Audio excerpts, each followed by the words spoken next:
జగదాత్రి కేదార్ల రూమ్లోకి కౌశికి పరుగున వస్తుంది.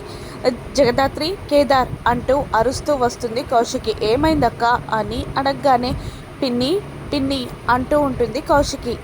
పిన్ని వాళ్ళకి ఏమైందక్క అని అడుగుతుండగా కేదార్ చేతిలో ఒక లెటర్ పెడుతుంది కౌశికి. ఆ లెటర్ చదివిన కేదార్ షాక్ అవుతాడు. ఏమైంది అత్తయ్యకి, ఏమైంది, ఏంటా లెటర్ అని ధాత్రి కంగారుగా అడుగుతుండగా పిన్ని, యువరాజ్, నిషిక ఇల్లు వదిలిపెట్టి వెళ్ళిపోయినట్టు రాసింది. వాళ్ళు వెళ్ళిపోయారు ధాత్రి అని కేదార్ చెప్తుండగా ఇల్లు వదిలిపెట్టి వెళ్ళిపోయారా, కానీ ఎందుకు అని అడుగుతూ ఉంటుంది ధాత్రి. మరోవైపు నిషి, యువరాజ్, వైజయంతిలని రోడ్డు పైన ఆపేస్తుంది దివ్యాంక. ఇప్పుడు మొదలవుతుంది అసలైన ఆట అని దివ్యాంక అంటూ ప్రెస్ మీట్ పెడదాం అంటుంటుంది దివ్యాంక. ఎందుకు అని నిషి అడుగుతుండగా, ఎందుకా, మీకు జరుగుతున్న అన్యాయం గురించి ప్రెస్ మీట్లో చెప్దాం.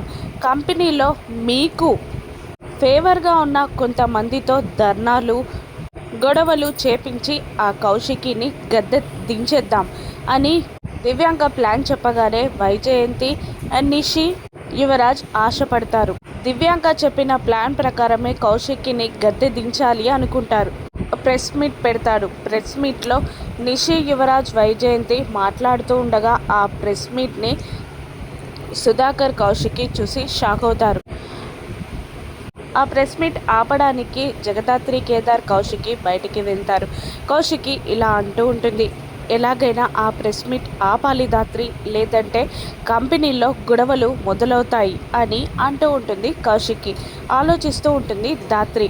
మరోవైపు మాకిలా అన్యాయం జరుగుతుందని నిషి ప్రెస్ మీట్లో చెప్తూ ఉంటుంది. కారులో వస్తున్న జగదాత్రి ఆలోచిస్తూ ఉంటుంది. ప్రెస్ మీట్ని ధాత్రి ఎలా ఆపుతుంది?